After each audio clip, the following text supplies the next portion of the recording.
Welcome to Tom Myers versus the rest of the world. Well, the House of Representatives is in a mess. Leave it to the Republicans, a party that wants to take race relations, gender status, and labor laws back to before the Civil War, not be able to elect a Speaker of the House, and thus not be able to do literally anything. Leave it to this Republican Party to shit the bed when we have a month until the government shuts down, Ukraine needs money, the Middle East is about to immolate, and the gears that make our nation's capital run and crank out policies are at a standstill, meaning yet this is still the best possible outcome for this country. Steve Scalise announced he would step aside as a candidate for Speaker of the House. Imagine being a party that's so racist that you look at a guy who compared himself to the guy who once led the Ku Klux Klan and think, he's not quite what we're looking for. Steve Scalise was discarded by the Republican conference so fast that when he was shot years ago, his colleagues thought he was at a school. You won't hear that on Pod Save America. Jim Jordan initially decided he was not going to stand for Speaker before he changed his mind and decided to run again. That's historic in that that's the first time he abandoned something that had nothing to do with a sexual abuse victim. Given his history as a wrestling coach, Jim Jordan's first bill, should he become Speaker, will be to mandate all EBT recipients fight in the octagon for a package of ramen. In most workplaces with this level of frustration, your coworkers would be quitting en masse. That won't happen because if just a few Republicans leave, then the Democrats technically will be in the majority, and then Hakeem Jeffries will be elected Speaker, and Republicans will do anything to stop another brown person from being in the presidential line of succession. This is fitting that given Jim Jordan's collusion with Donald Trump following the 2020 election, it's karma that Democrats are blocking a certified win for Jim Jordan. Colorado Congressman Ken Buck said he would only support a speaker who acknowledged that Joe Biden won the 2020 election.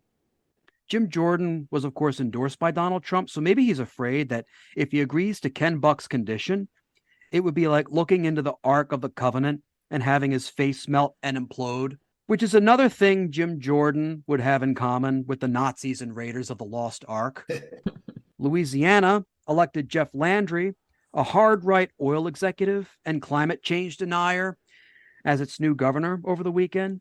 Given Louisiana has a history that includes Hurricane Katrina, one of the biggest climate disasters in modern American history, and the Deepwater Horizon oil spill, one of the biggest ecological disasters in modern American history, Louisiana has finally surpassed Maryland as the most self-masochistic state.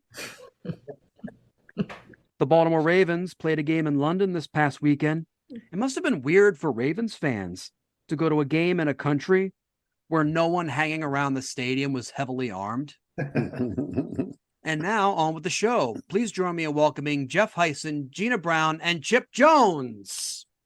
Hey, Tom. Hey. Jeff, Gina, Chipp, welcome back. Chipp, great to have you back again. Yeah, it's been a while. It's good to see you guys. Yeah, what have you been up to lately? Not much of anything. I've been doing, I'm on a WPFW Pacifica affiliated station, so I've been doing some stuff there, mostly obituaries or small pieces about comedians or jazz artists, but haven't been doing much stand-up, so nothing, I guess is what you'd say. I've been doing nothing. If it's not stand-up, it's nothing. What a wonderfully upbeat intro. Right. Yeah, the obits. I mean, well, I got my recently updated COVID booster, and it just dawns on me because I think, like, part of me thinks to myself, like, why am I doing this? Because with everything going on, it's like I'm basically, because we have like the various strains of the flu, we have this new variant of COVID, like I think RSV might be making a comeback.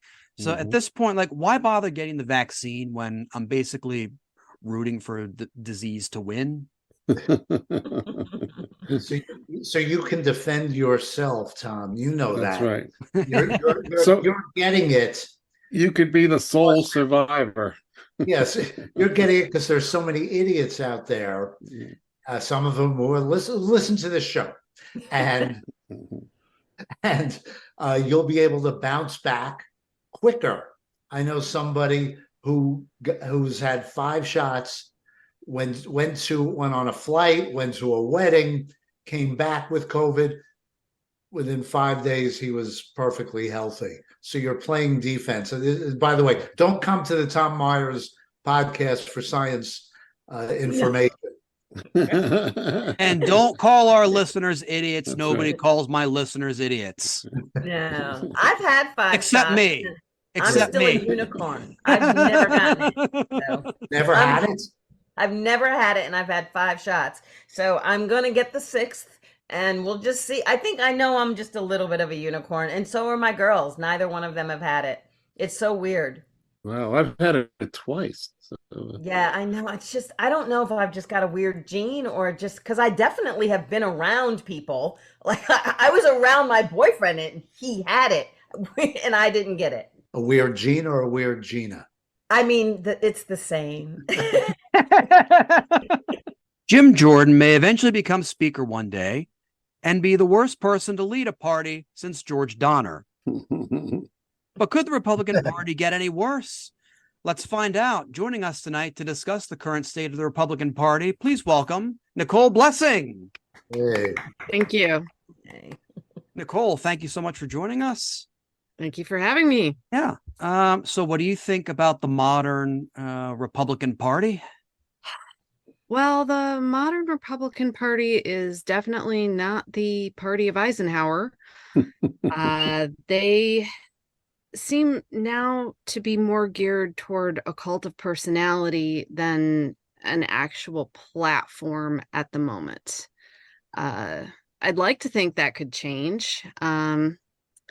But given that trying to find a speaker has sort of devolved into, I don't know, the format of a Bravo show, I don't really have a lot of hope right now.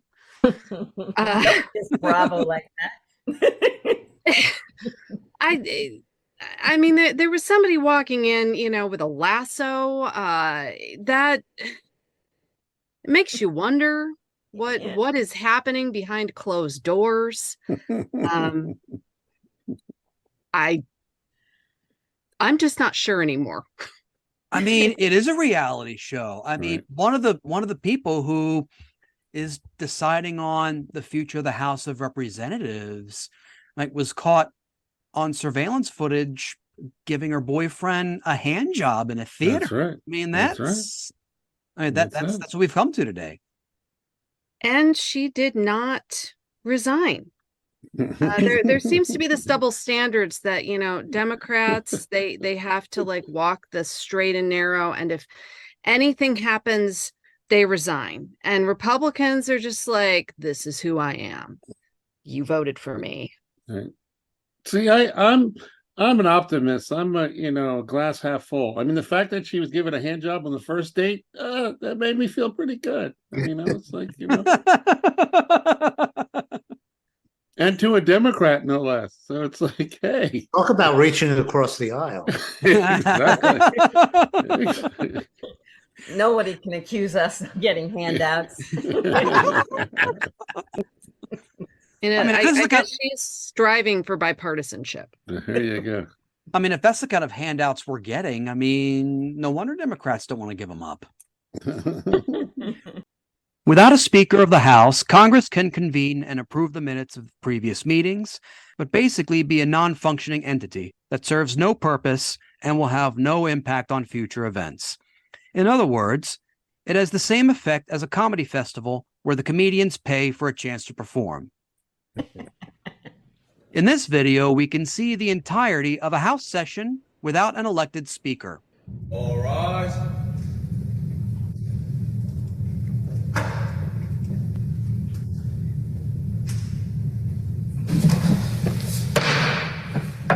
The House will be in order. The prayer will be offered today by the guest chaplain, Reverend John Kellogg, Christ Church, Washington Parish, Washington, D.C. Let us pray. Loving God, who stills our storms and soothes our hearts, Be with everyone this evening who waits or works in uncertainty. Give us hope for the future, courage to endure what cannot be avoided, and the resolve to be the equal of whatever lies ahead. You are God, and we need you. Amen. The chair has examined the journal of the last day's proceedings and announces to the House the approval thereof. Pursuant to Clause 1 of Rule 1, the journal stands approved. The Pledge of Allegiance will be led by the gentlewoman from Pennsylvania, Ms. Scanlon.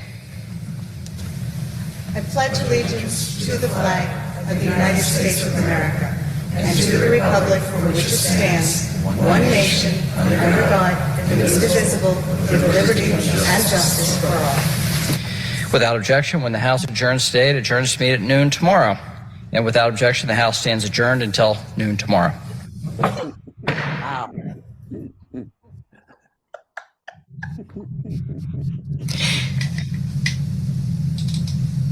The House will be back in session tomorrow.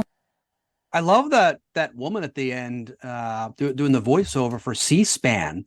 Like, that's how short that clip was. She was like, "Oh shit, it's over," and then she has to go and quickly read her copy and Like, they came in, somebody acknowledged that there's a God and he or she is needed, and they did the pledge, Right. and they were out. That's it. I mean, that legally, that's literally all they can do. And like, I've played videos on this podcast that were longer than that session. Right. It'll get to the point like in that movie Real Genius, where somebody will come in, press play on a reel to reel, you know, and he'll just play the minister, the Pledge of Allegiance, and then that'll be it, you know. I resent paying these folks from our respective monies. Right. I resent paying them to get, you know, a prayer that they can do themselves and a pledge. Right. To what? Like, I'm so confused. So you want a number like Comcast where you can call and get a refund? You tell them you didn't have service. You didn't have service for this amount of weeks. I want my money back. This is why other countries make fun of us.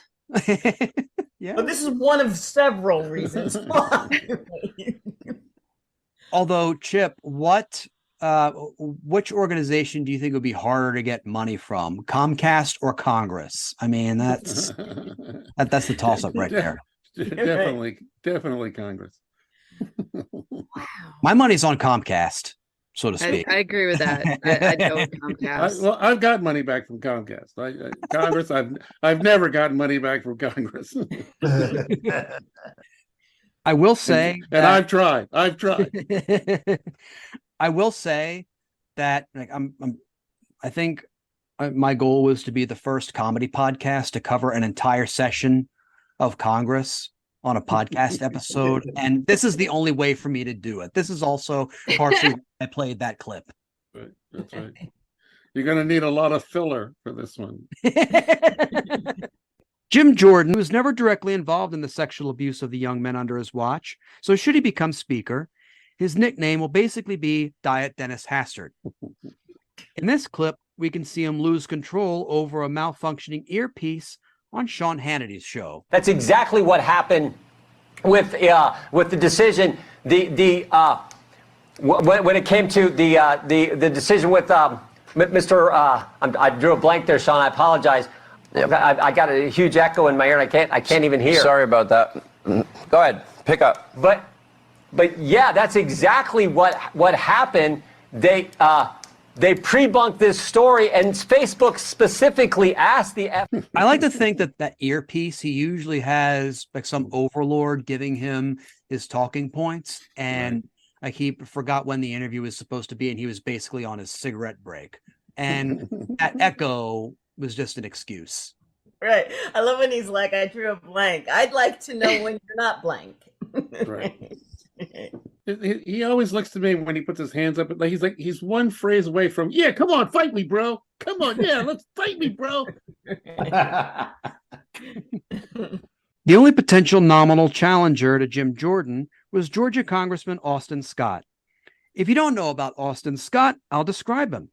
He's basically Stephen Hawking, but with less energy. Austin Scott is so low-key that Ben Stein uses his speeches as ASMR to get to sleep. In this video from his days as a Georgia state representative, Austin Scott talks about the state's 4-H program. Georgia 4-H has touched many lives over the past century. It is hard to describe just exactly the impact it has made on its hundreds of thousands of members. Here are just a few of their stories. 4-H is one of the greatest organizations I've ever been affiliated with. Proud to have been of service to them. I'm looking forward to the leadership that they provide this country in the future. I am State Representative Austin Scott, and I am Georgia 4-H. I am Georgia 4-H. What's your story? I mean, he looked terrified. He looked like he was giving that endorsement at gunpoint. Yeah, Looked like he it's couldn't wait to get forcing off him. the screen. And he was talking about something that people like. Oh, Pumpkin. I think it's almost like he's being forced to be that representative. Oh, feel bad for him. It's because they make him milk a cow after every one of those. I Maybe don't he even had a think really that's bad 4-H experience and just like he's traumatized talking about it. and we were traumatized listening. It's just sad.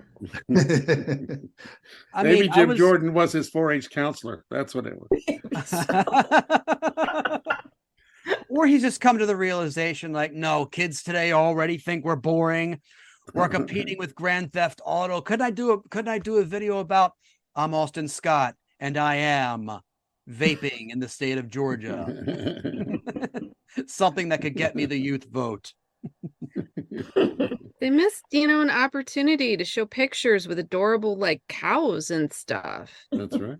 Everybody loves cows. They have big eyes and eyelashes. Cows, they could unite Republicans, That's Democrats, because they're adorable. That's it. Yeah. Or maybe they just rebrand the 4-H, make the have Bobert there and say they remember the last H is for hand job. It's like we just totally rebrand. And That's if you think Colorado this- 4-H. The assertions that Republicans are the party of chaos with the inability to govern is demonstrated in the fact that in the 9 months they have held control of Congress, they have been unsure as to who should be their figurehead, and that they were unable to solve all the societal ills in the 2 years of one-party control of Washington, in conjunction with the Senate and the presidency of Donald Trump.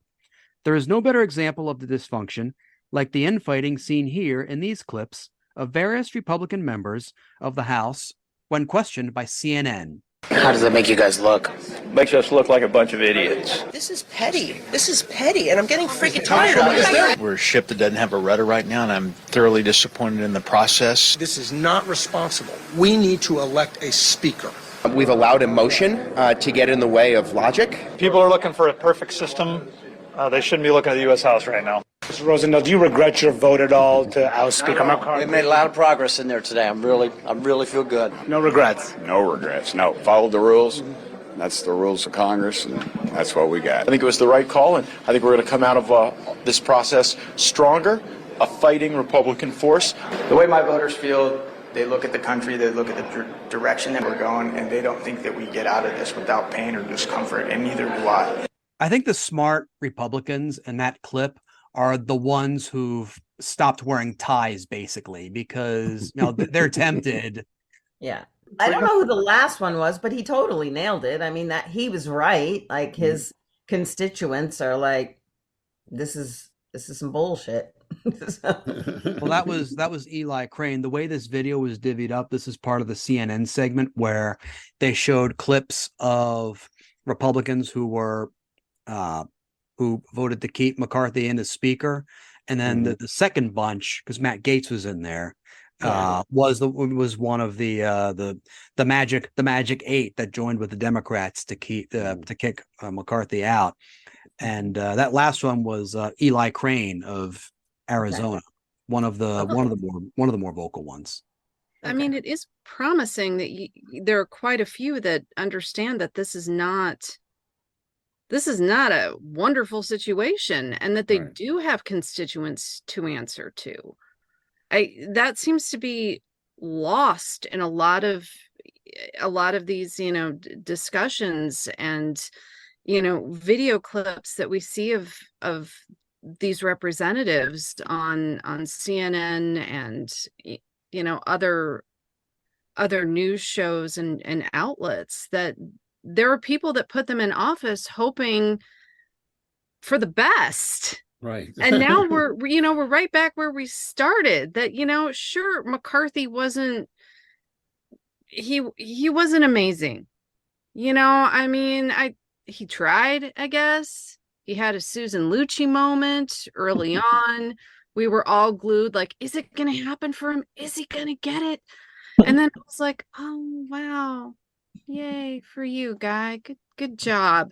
But now we're just back where we started, and the state of the world right now obviously is not good in many parts of the world, and it needs to get fixed. There's always like part of me that wants to, like, I'm gonna move to someplace and run against one of these people and go in there and fix things, and it's just there's so much more infighting that I feel we've sort of lost, that we need to protect democracy. You don't think that they're there to help the American people? You don't think they're there to work for their constituents? I'm sorry, I didn't read the book. You think they're only there for just to get a job? Come on, Nicole. Prayers in the pledge. Prayers and pledge. That's what they're there for. Prayers and pledge. They want a parking space at National Airport. That's what they right. It's literally God and the flag and free parking spaces. That's what their benefits are at this point. Yeah. This isn't to say that Democrats and their supporters are happy about the stalling of House activities. Alexandra Pelosi, the daughter of the last successful speaker, Nancy Pelosi, gives her thoughts on what's going on in the House in this clip from a recent talk show appearance. Last week, your mom, I don't know why this ticked me off so much, but it did, when she was ordered by the interim speaker, McHenry, because now Kevin McCarthy had been kicked out, to vacate her office in the Capitol building, which is really without precedent. Who do you think was behind that little decision? And do you think this was retaliation for Democrats siding against McCarthy in voting to vacate the speaker's chair? Okay, first of all, this is such juvenile petty. I'm not enjoying this. For the record, I'm not enjoying any of this. Like, watching the House self-destruct is not something I've taken great pride in. But, when you become speaker, you get this map. The architect of the Capitol comes to you with a map, and they say there are hundreds of little peekaboo hideaway offices that there's plenty of room for everybody to have a hideaway office in the Capitol. Okay. So there were other rooms available? There are plenty of rooms available. I went on that tour. When she became speaker the first time, I took my kids on the tour. Everybody, Republicans and Democrats, regardless of who's in charge, they all have access to these special hideaway offices. Mm-hmm. So there's plenty of places they could have put Nancy Pelosi. Yeah. But yes, they had to do this to just be like, junior high slight. Yeah. It's all very childish. And it just makes America look pathetic. Yeah. Right? Don't you think? You can tell she is the offspring of someone who was born and raised in Baltimore, just from that bluntness. I would have said it in New York, even. Yeah, we're not sending our best and brightest to the DC anymore. It's just the way it is. I mean, I agree with her. There is so much petty infighting that it's caused everything to just stagnate, and there is no path forward without bipartisanship. And that was the first thing that Mr. Bowtie, for the Speaker pro tem, did, is to kick out former Speaker Pelosi. Right. That was the first thing. And they made a show of it to show how strong they are. They're not doing anything. Nobody even knows about these hideaway offices. Yeah, I mean, if they had said, you know, we need you to vacate it, you know, in a week or so, but to make it 48 hours, it definitely was sort of a, you know, it was definitely a ramp up for show. I mean, that's what it was. And Pelosi was in San Francisco at the funeral of a friend. Yeah, it just seems like a Napoleonic thing to do. It was just somebody coming in and swinging his schlong around. It just didn't. It was nonsensical. So swinging his big old bow tie. That's right. Right. Nobody can follow bow tie, man. That's a segment ender. You know? Of all the shit that I could say that could make people go silent, a joke about his bow tie. No, it was Gina saying schlong. Yeah, I always say schlong. And on that note, that's our show. I want to thank Jeff Hysen, Gina Brown, Chipp Jones, and Nicole Blessing. Thank you, Thanks, Tom. Thank you. But before we go, my final thought. In the waning days of the last shreds of this country to show any kind of humanity, we can at least do one thing to ensure that we have a fair speaker fight. I believe the only way to settle the stalling of the House proceedings and the stalemate in one half of the federal legislative branch is this: nominate a cyborg for speaker. The cyborg doesn't even need to be fictional. The only hope that Republicans have of anywhere close to a consensus candidate is the corpse turned cyborg of Ronald Reagan. The cyborg Ronald Reagan can easily come under the control of the varying GOP factions. Every Republican claiming to be the heir apparent of the Reagan legacy will put a little bit of their DNA in them to be a part of themselves inside the components that make up the Reagan cyborg. Meanwhile, Russia and China will work out how to hack the cyborg. The Reagan cyborg will put forth a motion abdicating his post, and the Republican conference will unknowingly turn the House of Representatives over to an authoritarian outside conqueror of a free representative democracy, and unanimously rally around yet another new speaker, one who is destined to take down the very pillars that have kept the United States of America functioning for 247 years. That new speaker, Aaron Rodgers. Democrats will need to fight back, knowing that not even someone like Nancy Pelosi or Hakeem Jeffries can face down a cyborg Ronald Reagan. They will need to create one of their own, and that is a cyborg Jimmy Carter. The cyborgs of Reagan and Carter will eventually come into conflict during the speaker roll call vote and face each other in a death match. C-SPAN ratings will go up. Matt Gaetz will sell tickets, the proceeds of which will go towards raising funds for his next campaign. Newsmax will sell T-shirts, and Americans will become interested in politics again. All thanks to the Democrats putting forth cyborg Jimmy Carter to save freedom and democracy. Aww. By the way, Jimmy Carter is still alive as of the recording of this episode. Oh. Good night.